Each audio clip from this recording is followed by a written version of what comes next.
It's a beautiful Monday on Your View. Welcome to the show. I am Morayo Afolabi Brown. As always, I have the ladies with me. Good morning, ladies. Good morning. How was your weekend? I like your hair, Tokwe. Suits you so well. I mean, I don't know how beautiful. It just looks today, and I really like look Fola. really Thank you.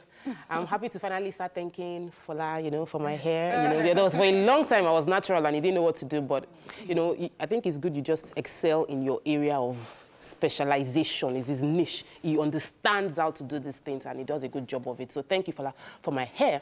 My weekend was really interesting. I'm grateful to God for opportunities. And even when expectations are not met, it is still fantastic because we went to do a training and my husband said, you had 2 students out of 10 you were planning for. 2 people showed up. Be grateful, stop complaining. And I'm like, yeah, Father, thank you. We had 2. We didn't have 10. You brought it, I'm learning to be grateful. It was good. So I spent my time training 2 people like I would have trained 10 people, and they enjoyed it. So I'm looking forward to 2 weeks' time doing the same. And that too can birth 100. I know, exactly. so I gave my best, actually, I did. How you doing, Mariam? How was your Hi, weekend? my weekend was good. I went to see a movie with my husband. Oh. Yeah, I saw Hustlers. Have you heard that Jennifer Lopez movie? Yeah. How was it? It was good, very good movie. And she, I think, directed it and produced it as well. I mean, that's a story for another day. But the story itself, I mean, it's too adult to be discussed on Breakfast TV. But it just shows it's about making money. And for me, it just shows that to make money is not easy, whether you're doing it legitimately or illegitimately. So why don't just do it the right way? Because we still have to use the same smarts, the same hard work, the same time, energy, and effort to do the wrong thing. So, and then you get caught. So that's what we did. I have to watch that movie. Yeah, this you week. should. We should. Oh, Okay. it's a pro-women. It's a pro-women Type movie. Yeah, kind of movie. How you doing, Nima? Nima had fun over the weekend. I didn't stay home one bit over this weekend, Saturday, Sunday, but I must say happy birthday again and happy 50th marriage anniversary to Mr. and Mrs. Anana Akwande, Ini Abimbola's parents. That birthday was... Oh, that's true, the party. I ate afanga, fufu, I enjoyed myself. Everything was... 85 and 75 it was. An anniversary of 50 years. Yes. But this morning I got a call that, made me want to shout out to the First Lady of Osun State for coming to the aid of a man who was stranded in Trinidad and Tobago. Yes, I heard about that. He's been stranded. He could not, find the help. The ministry, people were not, and she did something that, most Nigerians would think, maybe because she's there. But we are looking for people to come to people's aid. There's a young boy's message I received that, nobody is actually coming. We always have to raise money and help each other. So when one person does that, I think we should. That's the First Lady of Osun State. We celebrate you, man. Good work. For helping the man. Well, I'd like to give a shout out to King Sonny Ade. I heard yesterday his birthday. Happy birthday, sir. Happy birthday, sir. The fine age. Yes. Where are you 75, I believe. No, I tried not to do 70, it. 73, I believe. it's 73, actually. Okay. So I would pray that he ages well. Amen. And he's He's still aging well. strong. He's aging well. Very well. I remember sometime last year, he was at an event I was, and he was everywhere. He was jumping, he was sitting on a high with his legs dangling like a 15-year-old. And Saturday was Senator Oluremitun's birthday also. Oh, happy birthday, ma'am. So I'm happy that September, I have a lot of September people. The baby people. How was your weekend? What did you do? It was great. I can't remember what happened, but it was great. Nima, you didn't talk about the speaking stuff you went to. We have to go on a break, unfortunately. That's all we can take. Let's go on a break. When we come back, we'll breeze through the front pages of the newspapers. Stay with us. We'll be right back.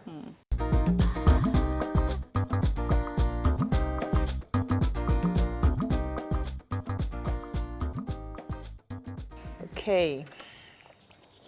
Thanks for staying with us. Let me just try to read properly this time. The Punch, Malami, IG, Emefiele lead federal government team to United Kingdom legal battle. That's concerning the PNID $9.6 billion judgment. Picture here, 4 killed, 74 arrested in Lagos court clashes. Lightning kills 36 cows grazing on Ondo's sacred land. Doctors, dentists face tribunal over professional lapses. Maustech Ogun may create 2 new varsities. Victim identifies suspected rapist who stole her pants. Osun threatens to prosecute Oyetola's portrait sellers. Gencos may halt operations over new admin charge. My parents waiting to sell South African property, says 17-year-old returnee. And female military officer killed, corpse dumped in well. Okay, should we take the, which story we're taking first? MDCM. Secret cows? Okay, so 36 cows, what do you say? Do you say lose their lives? No, were killed by lightning in an Ondo state in Okeowa. I think that's the name of the forest in Ijare community in Ondo state. Forests. We were not supposed to be grazing. Anyway, so lightning, they go there to graze, and then lightning killed 36 of them. The people said that that's a sacred land and people are not meant to go in there, and that 5 days before they had actually prayed because some of these headsmen were bringing their cows to their communities and allowing their cows graze on their farmland. So they had prayed to God, and God must have done that. And the chief said that they actually go there once a year, which is, and it's a really, they go to a specific place because that entire hill is supposed to be very sacred. And they advised that nobody should touch the cows. They must actually decompose there, because if you try to evacuate them, something worse could happen. Yeah, but no human lives were lost, just the cows. And but Mieti Allah says, well, this is an act of God. Whoever owns the cows should just accept that. One more story in Punch. Any story? Let's see. MDC, and the story is not anywhere else. Yes, doctors and dentists. So the registrar for MDCM, which is a regulatory body that disciplines erring medical practitioners and dentists and all those who practice alternative medicine. It says there are over 120 doctors and dentists who are supposed to face that panel. So for different indiscretions and malpractices. But further investigation showed that the reason why the number is so large is because there's been a ban on many parastatals by the government. So for many years, they've been unable to do that part of their job. So this is a place we seek redress if you have any issues with medical treatment. Okay, let's move on very quickly to Vanguard. Minimum wage, only Buhari can stop our planned strike, says Labour. Wadume presidency yet to act on panel report 3 weeks after. Strengths, weaknesses, and the bumpy road ahead. That's Economic Advisory Council. Police under cover babies selling maternity homes in Lagos.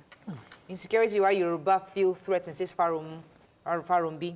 Okay, this maternity, wow. Okay, go on. Major headline, go ahead. So, Labour. Further on the minimum wage, Labour is insisting that only the president can, resolve the issues that they've had, insisting that every of the meetings that the president has delegated people to attend, those delegates usually compromise the reports given to him. So they don't believe that he's been told the real resolutions that they've reached with them, and that is why they are not progressing. But the Minister for Labour is saying that, that they've started paying the 30,000 minimum wage from level 0 to 6 within the civil service, and that, they're discussing how they're going to modulate from 7 to 17. Well, good thing is our hot topic today, so we're going to have to discuss it with our guests at some point. The maternity home. So this woman, Florence Douglas, a 50-year-old woman who runs a maternity home, and she runs maternity homes, and her accomplice, Gift Michael, 24-year-old, they were arrested with a baby who police found out they had put her up for sale. And they found out that this woman who runs 2 maternity homes and over 102 branches across Nigeria, that's her job. They sell their babies from between 500,000 to 1 million. They even have codes for the babies. If it's a girl, it's called pink. If it's a boy, it's called blue. The deal that happens is called a market. Anyway, this is an ongoing business, a proper syndicated business. So now they're in police custody. Police custody. I want to take the story of Wadume. We've been following the story of the kidnap kingpin that is released by military officials, cost us 3 gallant police officers' lives. And we now have a new update on the report that the president set up a committee to look into why military officials went to release a kidnapper that was in the police custody and killed police officers that had been identified to be police officers. And the investigation came out 3 weeks ago. submitted to the president, and we haven't had anything, no information from the president that is looking into this or is going to act on it to carry out any disciplinary action on those that have been found guilty, because they have people that have been culpable in this action. And I think that he must act on it because, one, those 3 families need to feel that yes, and because they died in service. Okay, moving on now to The Nation. Nigeria launches battle to quash $9.6 billion verdict in UK. Mutilated body of naval officer dumped inside a well. Makinde Algon cash over funds. Let's talk about this PNID for a second, then we'll talk about the lady. So the PNID, yes, Nigeria has, since after we got the judgment, of course, moved to the UK to go and object the court judgment that awarded the amount we're talking about. They put together a team and they're also addressing, doing a press briefing. Now they expect that they pipe law, the publicity, and just go straight to legal matters. File whatever you need to file immediately and act fast and don't So need the journalist was asking that, do they plan to build on the current case or file a new case? And they said that all will be explored. They're not going to leave any stone unturned. The point is that they must find every way to quash this judgment. Let's talk about the mutilated body of this naval officer. So this naval officer, Commander Ogudana, and the former, she was the commandant of the secondary school, of the Armed Forces Secondary School, Jaji in Kaduna. For some silly reason, a teacher who she's found culpable in certain activities that she reported to the military police to investigate, murdered her in her home in conspiracy with some other teachers. They mutilated the body and dumped the body in a well. What have we become? While they were trying to dispose of her car, they were arrested and they led the police officers to where they dumped the body. It's just sad that, people could resort to such things. Whatever must have been the mindset must be the worst level of criminal mind that the people can have. She's a mother of 3. Her family lives in Lagos. She's working in Kaduna, and now you just deny the family their mother. I mean, this is not normal. And I was, and I think what was interesting was that while the investigation was going, they didn't tell the family. They were actually just observing those around her, and they were lucky to quietly now found out that one of them was actually about to go and dispose of, but they saw him carrying a gun and was go and investigated and found out. So is it just our police actually? Yeah, intelligence. Daily Sun. More trouble for Shimbajo. Forces want to use VP's action as acting president against him. Northern president in 2023 still top on agenda. Again, IPOB draws battle line with Southeast governors. Crisis looms as appeal court over plan to appoint Justice Garba as Bokochua's successor. Jenkos threatens shutdown over federal government's 0.75% administrative charges. And National Assembly to begin debate on 2020 budget. Okay, Shimbajo, who has that story? Let's do IPOB, because the IPOB publicity secretary in a press statement to Daily Sun mentioned that they have organized, they are going to go to the UN General Assembly. They want to protest the fact that they haven't gotten their demands, that they want to secede and all of that. They also now mentioned that they are also going to attack the governors of the state because they had the opportunity when the opening came for them to support their citizens, but they decided to boycott and, in their words, join the Fulani leaders in hopes of getting personal political higher appointments, leave their citizens behind. And that's their own protest. They intend to go to London, to New York and protest further at the United Nations. So. Okay. Oshimajo is really hot, but I will discuss it a bit later because what the paper said is that... Yeah, there are many sides. Many sides. Yeah, because a very long article. Yeah, the paper also, there's a side of paper saying that meetings are going on in 4 of the 6 geopolitical zones. We'll ask our guest about this. Our last paper, Daily Trust, Kaduna Power Plant stalled for 10 years. What's that story? Okay, so this you can actually read it up in the Yes, you should read it. But very detailed breakdown of how the Kaduna Power Plant that was awarded in 2009 and was supposed to be completed in 2013 has still not been completed. It's 86% complete though. I don't know why subsequent government find it difficult to complete a project of 12 textile factories supposed to benefit from it. But they cited 4 reasons why the plant is being stalled. One of it is that the equipment bought to complete it are still stranded at the port in Port Harcourt. They also have issues of the quality of diesel because it's supposed to be powered by diesel and gas. Quality of diesel being produced at the Kaduna refinery. These are within Port, Kaduna refinery are within our control. The things that we can. The army has announced that citizens in Borno, Adamawa, and in Yobe should all carry their identification and ID card at every point in time, because they are doing a new phase of Operation Lafia Dole, and that they know that Boko Haram officials, Boko Haram members are now infiltrating into these communities, and they want you to have your ID card. So if you live in that area or in those areas, please carry your ID card all the time. Unfortunately, that's all we can take on Front Page Review. When we come back, this issue concerning the Vice President is pretty hot. People are asking questions. What exactly is going on? Our guest on the phone will enlighten us on what the true facts are. Stay with us. We'll be right back.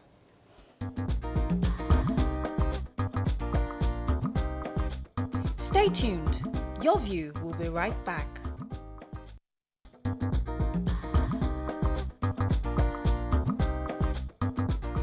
Welcome back to Your View.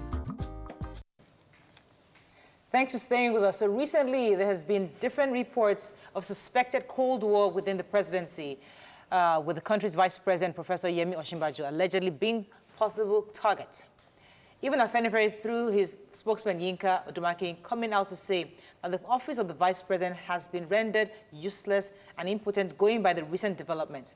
To further discuss this worrisome issue, we have with us a social commentator, Mr. Dapo Akinyoshu.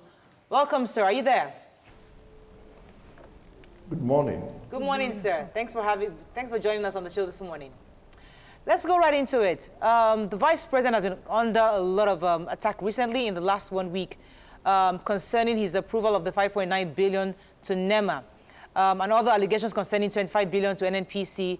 What exactly is the crux of the issues against him? I believe the issue of the NEMA is something that was raised by the National Assembly under the old dispensation. He had been investigated, and I believe he was laid to rest then, because the conversation then was around obtaining whether it was appropriated or not.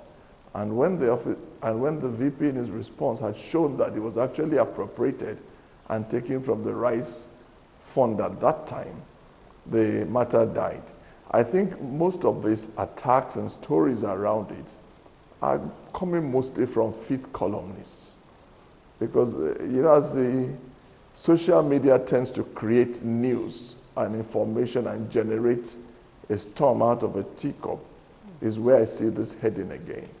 You will remember that there was a time when the same social media created a fictitious person called Jubrila, or Jubril from Sudan, and it trended so much that people began to believe it, and they are carrying on the same kind of stories and attacks again now, that as if there's something really serious going on. But I do think this is over-exaggerated, and it is something that had been laid to rest. 1 second, sir. Go ahead. Okay, so we want to, it didn't emanate from social media, sir. The information we have is not from social media. The information we have is from the president's report, the president's memo to the vice president, from the presidency to the vice presidency, on the changes in the authority of the vice presidency, in that he would need to seek permission on a lot of things. So it is the reason that social media went awry. If there was no memo, is there a memo indicating that the vice president should seek, should get instructions from the president before making any decision on the agencies that were reporting to him? The chief of staff. Chief of staff. Well, I've not seen the memo, but if indeed there was a memo, what you would know is that there are levels of approval that have been set by constitution anyway. And the vice president, I believe and I know, is a man who follows laid down procedure. And under no circumstance would he have done any appropriation that is beyond his limit. As you will know, each agency head has a limit. There's a limit for the MD, there's a limit for the board, and there's a limit for the management. So it comes with the terrain. But whether it is reduced to writing or not, those are things that have already been laid down. And I'm sure that there is no specific instance that has been mentioned in this kind of case that there was an approval that needed to be sought that wasn't sought. I don't think so. There's been like a subtle reshuffling of all the duties of the vice president. considering that, you know, recently there's a new Economic Advisory Council and people are assuming that due to certain clash, or that the clear statement that the former Economic Council headed by the Vice President has been dissolved. And then also the new humanitarian ministry that's supposed to deal with duties that he took care of under the Empower, you know, under the empowerment programs, trader money and all that he did. People are thinking this is a subtle kind of, you know, taking away certain duties from him to reduce his influence. Well, I didn't get you clearly on that, but if you're referring to the rumor that, or the stories that are going around now, that the social empowerment programs need to are being moved to a ministry, even if that were true, it only shows that those things have done so well that the presidency is elevating it to the level of a ministry of its own. So rather than be seen as something that is a markdown, it is something that shows that these programs have run so well and the government is willing to expand it to make it a whole ministry of its own. Okay. So I think those are things that should be commended and not used to deride the administration. Right. Okay, so maybe then you'll be able to help explain this better. Specifically, he was chairman economic management team. That team has been dissolved now. And we now have Economic Advisory Council. And we want to know, is there a difference between these two bodies right now? The person who is heading it, is the person doing a very different job from what the economic management team used to do? Or do you think this is also another improvement on what it used to be? I mean, whether it's economic management team or economic advisory council, whatever nomenclature it is given, they are both advising the government on the economy, and they're looking at policies, but they do not. It doesn't have any executive powers to do to carry out any things. It would only advise the president, and I believe that the vice president still remains head of the National Executive Council, which is the one that has the executive power to make decisions. All right, so I wanted to ask you, because obviously you're dispelling all the social media rumor that there is nothing wrong between the vice president and the president, right? And if that being the case, we know that usually vice presidents only have one major portfolio, which is the constitutional one of being the head of the economic committee. But all the other things that he would have done would have had to be based on the presidency giving him those assignments and those powers. And all that he has been doing now, they've changed it. So you're saying that all of that, Nigeria shouldn't be bothered, there's nothing different. No cause for alarm. There's no cause for alarm. The presidency just felt like there's need for rejigging without anything. There's no reason for Nigeria to speculate that there's something wrong between the vice president and the presidency. Nothing at all. And I'm sure you know that when people see something that is going on so well, this is the first time we're seeing a relationship between the president and the vice president that is so cordial, so rosy, and working together in the interest of the nation. There's no, I mean, when there's no conflict between them, people are trying to create a conflict. The manufactured stories just to make it seem as if there is a problem. But as you know, as we have all heard, the president himself has on several occasions commended the vice president as being a very stable person, as being a very loyal and trustworthy person. Okay, so on more than two occasions, the president has said it publicly, that the way he has run the administration and the programs that have been empowered to him, the president himself said it on live TV several times. So when people now start insinuating what has changed between then and now, there's nothing specifically that has been alleged that was done. But what you're just finding is that people are just creating a storm again. And you know, what I see here is that when there's no news and everything seems to be working, the nation seems to be going forward. Let me get Some people are hell-bent on creating problem in this country. Let me throw in one more question for you. Go ahead. If you look at the issues that were running before, the issues in the Niger Delta have calmed down. All the militancy there is no longer a major issue in the country. Right. The Fulani headsmen issues have calmed down. Okay. The northeastern issues have calmed down. I need to throw in one question. People are just looking at creating a problem where there's no problem. Based on their supposed smooth relationship between the president and the vice president, would you expect that, you know, in 2023, just like previous governments, the vice president, succeeds the president so that we have a proper continuity of this government? Well, as you know, that is not a matter for now. We're still in 2019. I don't know why people are in such a hurry to talk about 2023. We're talking about we're in 2019, there's 2020, there's 2021, there's 2022. There's still so much work to be done that is unimaginable, and people are beginning to conjecture that whether the vice president wants to run or not. At this point in time, I think what is most important. But let me throw in one question. Let us concentrate effort on moving the country forward. Okay. One sec. There's a political angle to this, however, that there is a northern group trying to push a northern agenda for 2023, and because the vice president doesn't have a strong base in the southwest, they're using these permutations and combinations to be able to begin to align or realign the political climate for a northern presidency. What do you think about this? Do you think it's true, or what are your thoughts on this approach? Well, I don't really think that is happening yet. I'm not a politician, so I would not be able to tell you what the politicians are lining or not lining. But I know the vice president is a technocrat.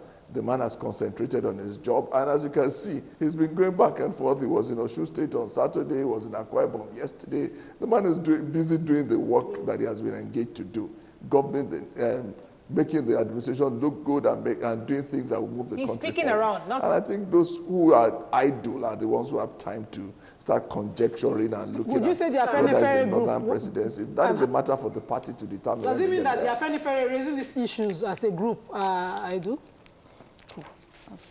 Sorry? Afenifere as a group are the ones in the forefront of this whole issue. They're insisting there's an agenda, there are issues happening between the president and the vice president. Yinka Odumakin particularly speaks for them. Are you saying that these are a group of idle people, or they're not well informed? I'm saying that these are people who are conjecturing what is not seen. I mean, nothing like that has been mentioned by the vice president. Based on valid, I find it difficult to see people who are crying more than the bereaved. However, I mean, they are politicians in their own rights, and they are free to say what they think. But the truth, from my perspective, is that the relationship between the president and the vice president is very cordial. It remains good, and we have never had any reason to doubt that. Okay, we have to round up on that. Yeah. Well, thank you so much, sir, for joining us on the show this morning. We're going to go on a break. When we come back, we'll discuss other important topics concerning our people. Stay with us. We'll be right back.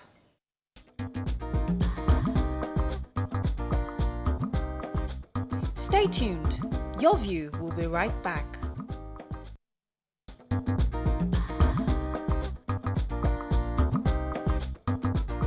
Welcome back to Your View.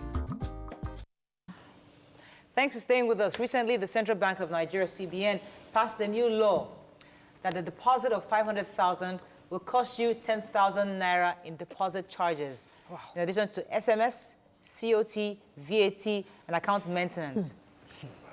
This invariably means that you now pay to deposit your own money in the bank. Joining us on the show is a business consultant. Welcome to the show, sir. Thank you. Thank you for having me. You can call us on 070-806-68014. You can also tweet to us at TVC Connect. Please hashtag YourViewTVC so we can read your tweet. All right, lots of viewers. That was the first information. CBN came back and tweeted that the 500,000 naira doesn't get charged. It is if you anything above 500,000 naira. So if you have 501,000 naira, the 1,000 naira is the only one they will not charge the 2% on. 3%, yeah. The 3% on. So it's not like over everything you deposit, over anything excess of it. So the calculation of 10,000 was based on the entire sum. Yes, Yeah. but that was. But the CBN is trying to push for this cashless policy. And this seems to be obviously meaning that we're going to be doing a lot of things online. And the more things you do online, the more charges you have to pay. Could you tell us, for Nigerians who have no idea what is even going on, could you give us a breakdown on what the CBN's new policy is and how it will affect the average Nigerian transaction? Okay, let's start from what the policy is all about.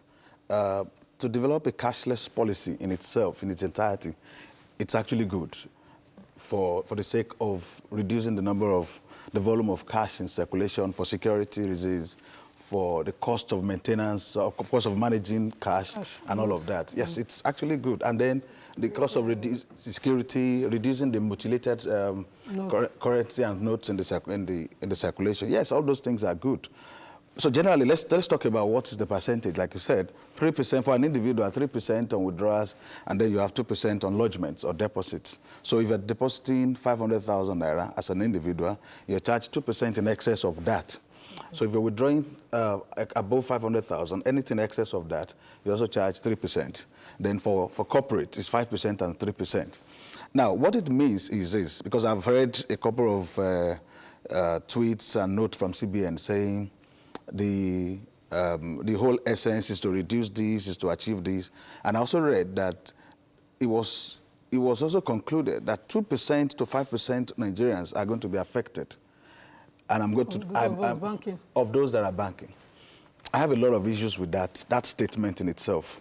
If you're looking at Pareto system, you have 5%. Let me even take the higher part of let me not take 2%. So it means that 5% Nigerians only have 500,000 naira and above to lodge in the bank in the first place. I have issues with that, and you are bringing that to the knowledge of everybody.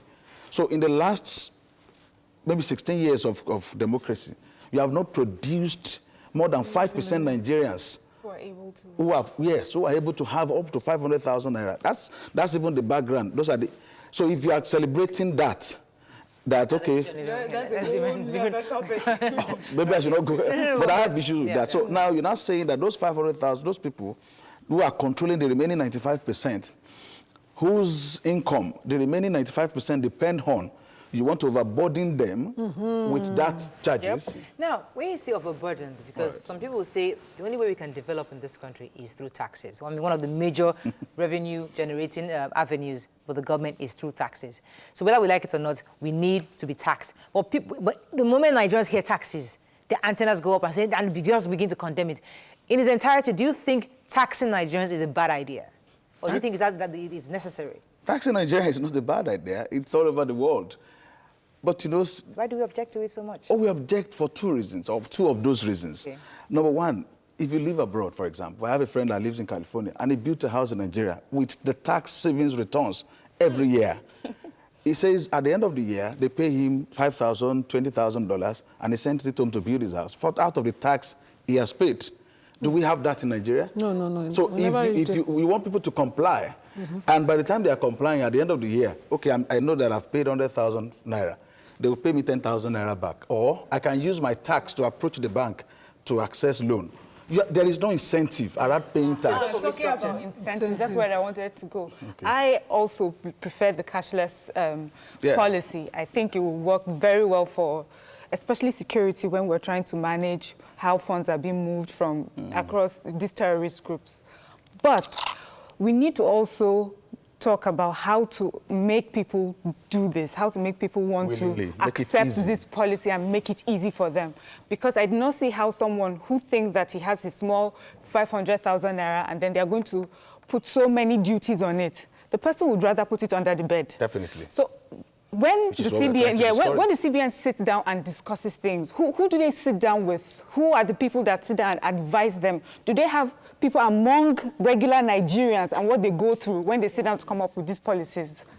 You know, when you're trying to achieve a goal, there is this general principle called SMART, S-M-A-R-T, that it must be specific, it must be measurable, achievable, reasonable, and timely. I just want to pick the word time there. Now, is this the right time to actually introduce? There's never a right time, but... Well, you know what? Yes, there is never a right time. The recent issue of FBI charging Nigerians on what you call internet fraud was not on cash fraud. It was on internet. Now you're introducing policy. You have the MDs of banks. All of them will definitely support it because we increased what they earn. I understand that 11 banks made about 240 billion naira in fees alone. That's where I want to go to, because I feel that the CBN policies seem to favor the banks. And because every policy has increased their revenue and diminished my own savings, my own value from putting my money in the bank. And we cannot be charging people for online transfer, charging them for withdrawal, charging them for deposit. So what do you want me to do in the bank? What do I do in the bank? I either withdraw money or deposit money or do transactions. I don't want to go to the bank, I do it online. So you charge me for every interface I have with the bank. Who is making the money? The banks.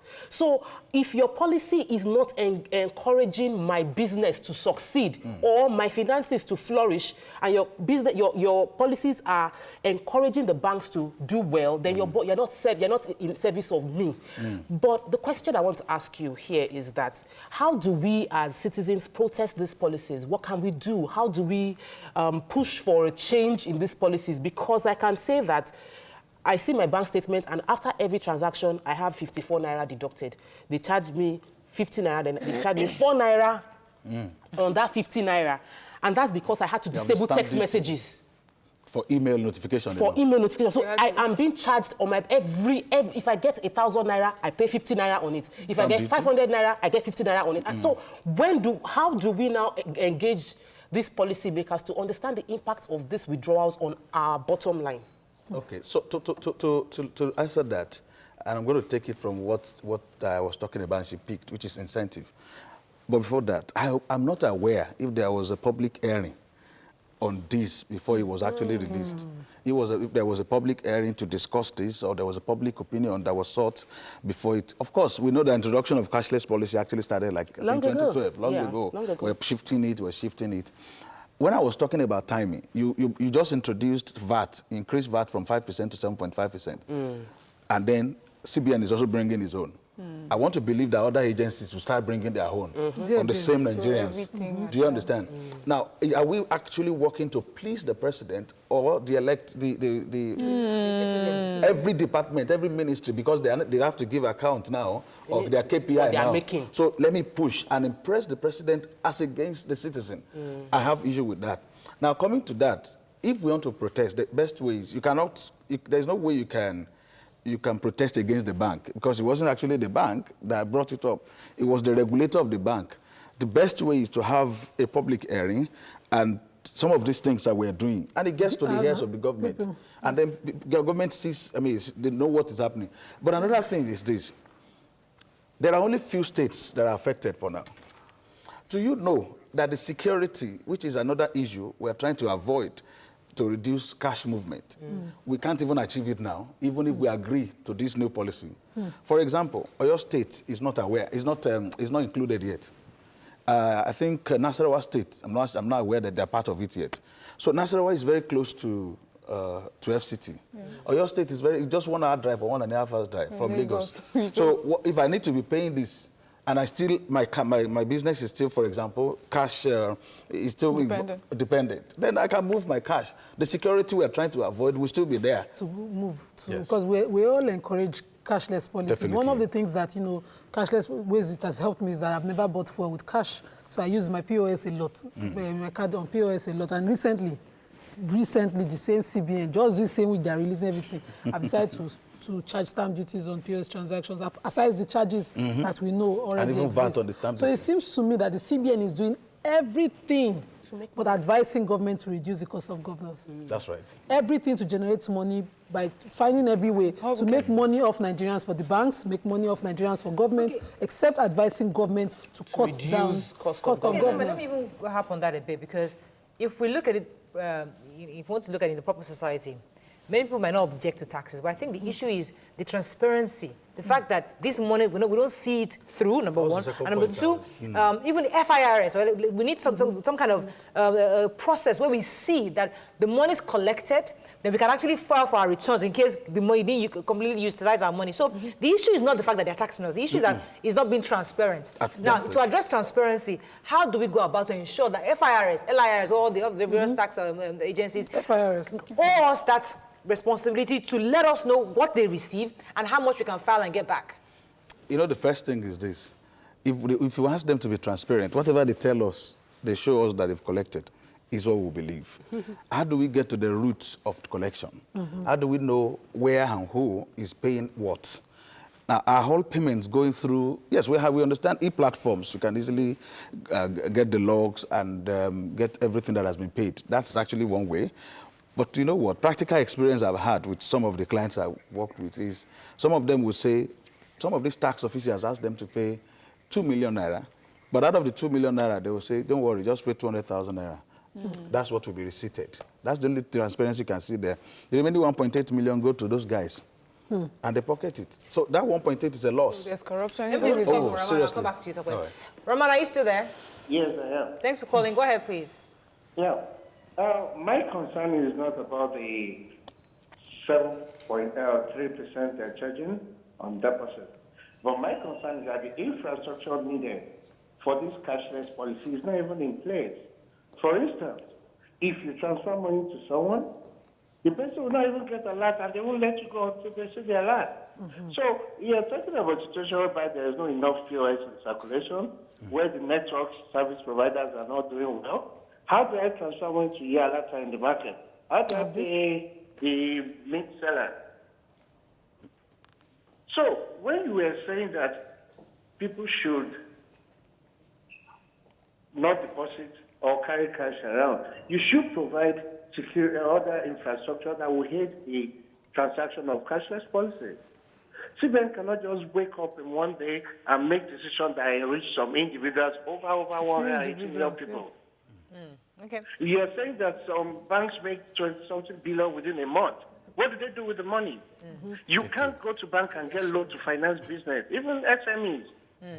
Thank you So very much, what do they do Okoyemi, with for your views on this. So Yes, I wanted Tope? to say that in answering one of the questions, in that we don't want people, Nigerians are not willing to pay taxes because we see that the sacrifice we're making, we're not seeing our roads fixed. We're seeing our president traveling for health-related issues. Our politicians are living large, and so I'm wondering if I'm paying taxes and you guys are living off my hard-earned money like this in a way that even I cannot live. Exactly. So And people are unwilling to do it.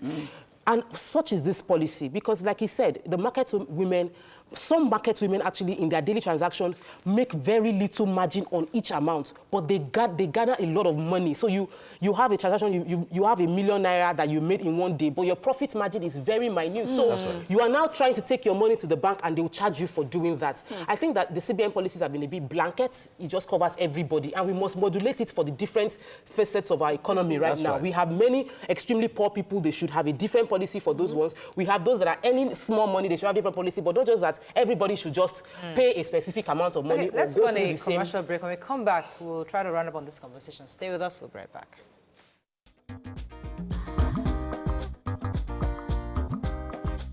Stay tuned. Your View will be right back. Thanks for staying with us. So recently, President Muhammad Buhari signed the 30,000 naira national minimum wage bill into law. He stated that the payment of 30,000 naira to workers would begin immediately. That was back in April. However, the president is still expressing his commitment to labor leaders at ensuring the implementation of the new minimum wage. Now, what are your thoughts on these, especially because of the delay? To shed more light on this, we have the Senior Special Assistant to the President on Public Affairs, Ajuru Ngaleli. He's going to be joining us on the phone. But in our studio, we have a human rights lawyer and barrister, Kabir Akingbolu. Welcome to the show, sir. This has to be a mix-up. My name is not Kabir. Okay, I do apologize. What's your name, please? My name is Olumide Babalola. Okay, welcome Perhaps to you were expecting Yes, Kabir. no, I do apologize for that. Mr. Olumide Babalola, welcome to the show, sir. Thank you very much. Okay, so concerning this issue of minimum wage, Nigerians were excited a few months ago when the president had signed into law. And recently, the Minister of Labor was saying that it's been partially implemented as the level 1 to 6 they've started implementing. But Nigerians are still wondering what is causing the delay in the full implementation of this minimum wage, and why does it seem as if there's still this back and forth with Labor and the presidency? So first, thank you for inviting me, actually. Maybe if Mr. Akingbolu had been here, he's my senior anyway, he would have he would have backed me up from my point of view. You see, I'll start from saying minimum wage, payment of minimum wage is a fundamental right. And that's the perspective we have to start from. So the International Labour Organization, from their constitution, they recognize the right to pay decent wage the right to pay wage to give someone a decent living. Right. So if we see it from that perspective, then we wouldn't be able to, we would not, you wouldn't even understand why there's this back and forth. So the new act was signed in April. And from Section 58 of our Constitution, once a law is passed by two houses, I mean the houses of National Assembly, the Senate and the House of Rep, and the President assents to it, automatically becomes law. So right from that April, we had a new minimum wage. And Section 9 of that same act that the President signs makes it an offense for any eligible employer not to pay. Subsection 2 of that Section 9 gives remedies to employees. It gives them rights to sue for the arrears. It also puts a penalty. So as we speak, the government is racking up penalties, arrears payable to workers already. So I don't understand the political... So we must go back to how we arrived at this new act. Yes, every 4 years we have to have a new minimum wage, amend the law, and but the present realities at the time when we passed that law, some people even queried the president that it was done for the purpose of election, just to please, certain people. It wasn't exactly well thought through, considering that we are indebted and we are having difficulties meeting our capital expenditure or recurrent expenditure already. How did we arrive at this, compelling amount where we know we cannot afford to? Our state governments were insisting they cannot pay this money. Okay, so the thing is, minimum wage is applicable to the workers on the lowest rung of the ladder, not the... So you might not necessarily touch the salaries of other workers once you are able to meet your obligation under the Minimum Wage Act. But we understand that the Nigerian economy is terrible. I'm not an economist, so I wouldn't go into that. But we also understand that even the 30,000 naira is below $10.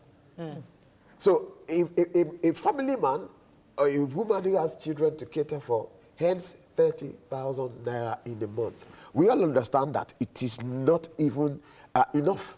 So whether the state can fund it or they couldn't fund it, this was passed by the National Assembly and all the states had their representatives. So I know the states disagreed, and a lot of them have said that they cannot do it. So, but let's not argue with the state. Let's talk about the federal government.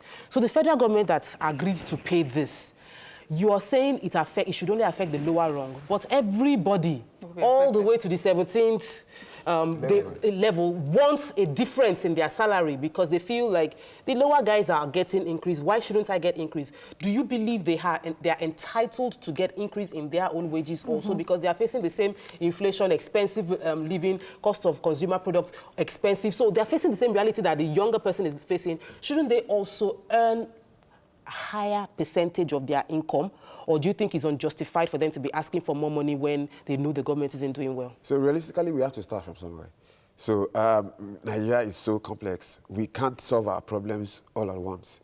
So let's start from the lowest level. Now, recently we keep talking about the poor will be so poor that they will have nothing to eat and they will start eating the rich. So we deceive ourselves in Nigeria and we say some people are the middle class and so we only have the lower class and the upper class. So if you can afford to feed yourself conveniently, you can afford to send your children to school, then you are not low. You don't belong to the poor really, because some people cannot even afford to feed conveniently. So let's start from those people first. Even the government is struggling with 30,000 naira for the lowest. So that makes me think, whose fault is this? Because I do remember when this conversation started, the government said it clearly, we cannot afford it. And it seemed like we pushed, or Labour pushed government, especially at the time where they knew it would be critical for them to make a decision for or against. So would we say we're blaming union now for putting them in such a tight position? Now, look at them run helter-skelter, putting taxes on us, do you understand, to try and meet up with this payment? So the provision of the Act says that it must be reviewed every 4 or 5 years. So it is statutory provision. It is not whether the government it should have even been reviewed before now. This is 2019. I think the last time was 2004. We are due 2 years more now. We are due for another one. So it is the provision of a law, and it applies throughout the federation. So whether the government is willing to or they are not willing to, the law they signed, the law they gave us, provides that it has to be reviewed. They must do it. I mean, Nigeria is not on the same economic level 4 years ago, 5 years ago. Totally. So it has to be reviewed. Okay, let me take this. Joining us on the phone now is the Special Assistant to the President on Public Affairs, Ajiri Ngalale. Morning, sir. Are you there?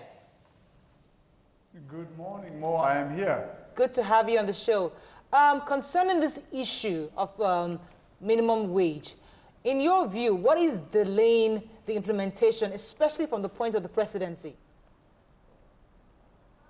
Well, first of all, I've appreciated the discussion you've had there in Lagos. And let me just say that we need to remember where this issue emanated from. The President Muhammadu Buhari showed a lot of political will against the kind of resistance that we were seeing from several state governors around the Federation as it relates to the minimum wage situation. Obviously, this is a top priority of the President in line with his determination to ensure that there's more equity and social justice in the country. And I think what we've seen is this conversation has been taken kind of in a silo, and it's not being addressed in terms of its actual complexity in alignment with other issues. And what I mean specifically is if you look at what the President has done under the NFIU, the Nigerian Financial Intelligence Unit, in submitting new guidelines and implementing new guidelines that dictate that now funds are going direct to the local governments, instead of through state governments as we've had before. They're now getting their monies directly. What this means is that state governments have less resources than they've had before because it's being deducted from source to the local governments.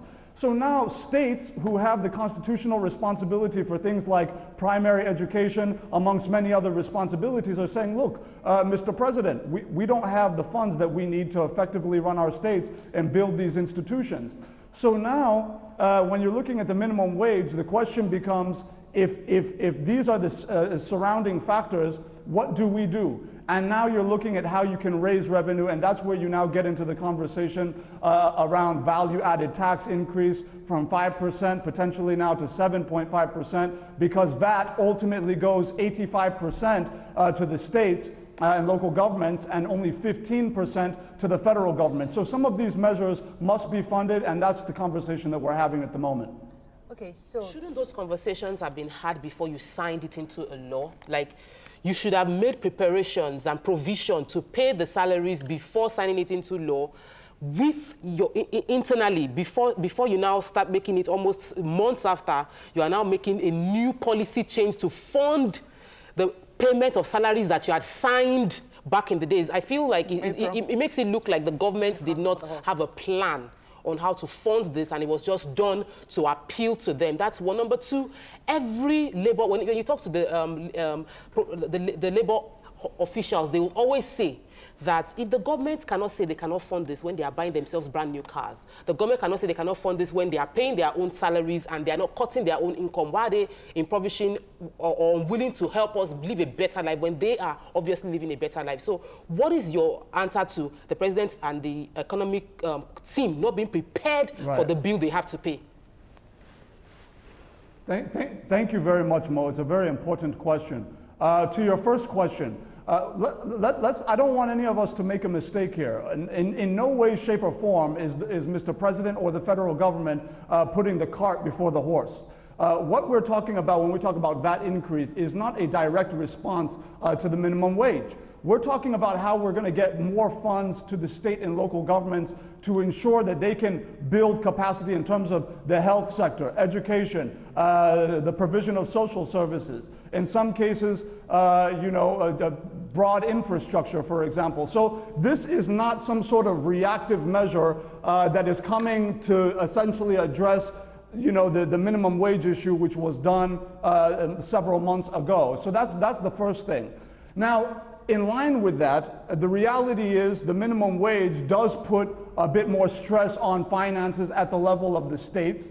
obviously affecting disproportionately some states more than others. For example, River State isn't complaining, but Yobe State, for example, would be complaining. So you have this kind of polarization between states that have more funding than other states, and now the questions come up about how they can be supported from the center. But it's not just about the minimum wage. The second question you asked me, which is also very important, is this notion about new expenditures for public office holders. Look, if we're talking about the National Assembly, a lot of conversation is generated around the income of, say, some of our legislators or our legislators at the federal level. I think what should be clearly identified and addressed is that the Revenue Mobilization and Allocation Fiscal Commission makes it very clear what the official salaries are for senators and federal House of Representatives members. Now, the issue is about the allowances for overhead for their offices, etc., which Nigerians often say is for the personal pockets of these legislators. These are things that the legislators are using to be able to mobilize around the country, to be able to go to the various sites to perform their oversight functions. Wow. Now, could there be cuts potentially to those overhead allowances? That's a conversation that should clearly be had between the National Assembly and the people of Nigeria. These are conversations we should have. Let me put you on a break for a second, Ajuri. Let me go on a break. When we come back, we'll continue this conversation. Stay with us. We'll be right back.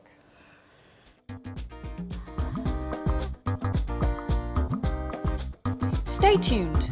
Your View will be right back.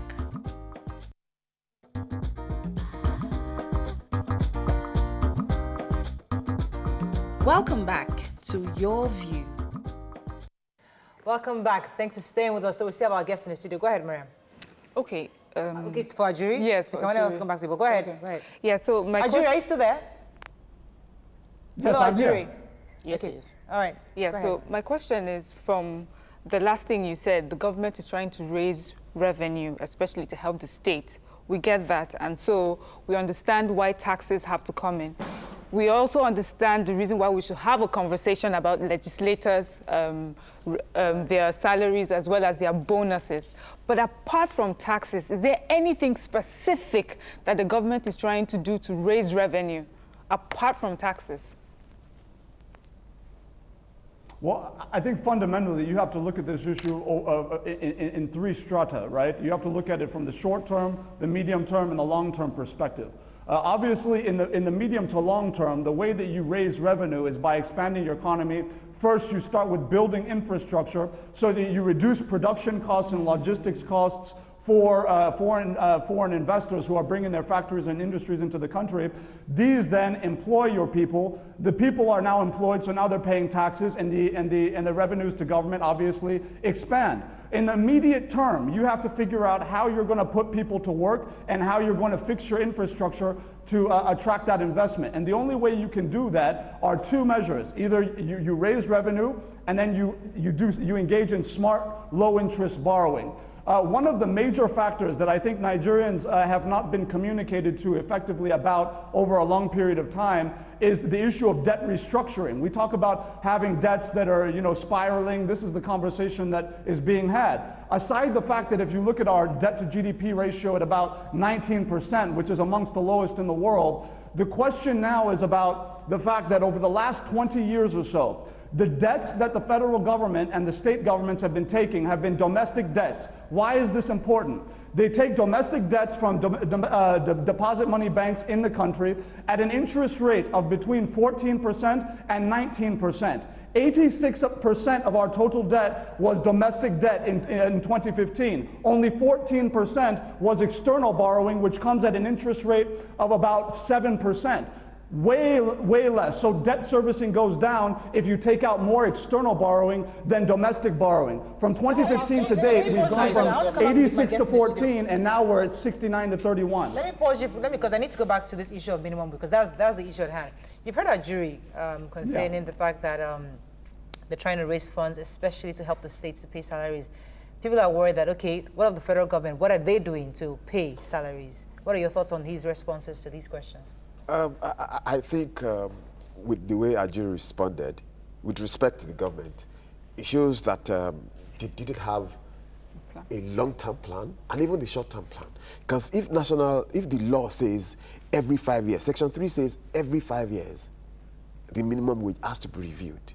So they have that existing obligation to look at what they are going to do to service that obligation every 5 years. So if he's talking about internal borrowing, and I have not seen any document, any policy, any paper where they borrowed to pay salary. In fact, what they've been doing No. Please allow me to respond. That's not. Oh, you just interrupted. I didn't interrupt you. Well, I didn't interrupt you. So That's we see, not what I'm saying. Even issues of no. I'm litigating against the federal government on pension. Now, the pension, the PFAs, the federal government has borrowed the monies contributed by pensioners and by people who are currently working. That's domestic debt. Yes, for infrastructure. What they keep saying is they keep borrowing for infrastructure. We can see it, but that's not even the point. The point is, if you have this obligation every 5 years, what are you planning for it? Now, they are taxing everything possible. Let me take Ajuri's response before you run off. Ajuri, you're going to respond to what he said. Go ahead. Yeah, absolutely. First of all, let's make something very clear. Within the MTEF submitted every single year, it's made very evident what borrowed funds, potentially, especially externally borrowed funds, are spent on. In no way, shape, or form has this administration ever paid a kobo of any borrowing for any salary. That is not the case for previous governments who did borrow to pay salaries. We have not done that. We have been very clear in our borrowing plans on specific infrastructure projects, from road to rail to water to environment to defense, on what we're borrowing on. I want to make that very, very clear so that Nigerians are not deceived this morning. So we shouldn't bring that to in. the second point. So the point is, yes, we don't want to digress. We don't want to be taken on a wild goose chase. We're talking about salaries. And if you keep talking about you borrowing to meet, now let's even leave the state government, because you were trying to talk about balancing the scale. Let's talk about the federal government. The federal government signed this law. Before you signed it, there were deliberations on it. The first house passed it, the second house passed it, before they transmitted it to the president, and he had a number of days before he signed it. Are you telling us that there were no thoughts that went into it before the president, with respect, signed it? You have to answer this in 10 seconds, Ajuri. Go ahead, please. Yes, please. The problem we have in the country right now is these conversations become oversimplified.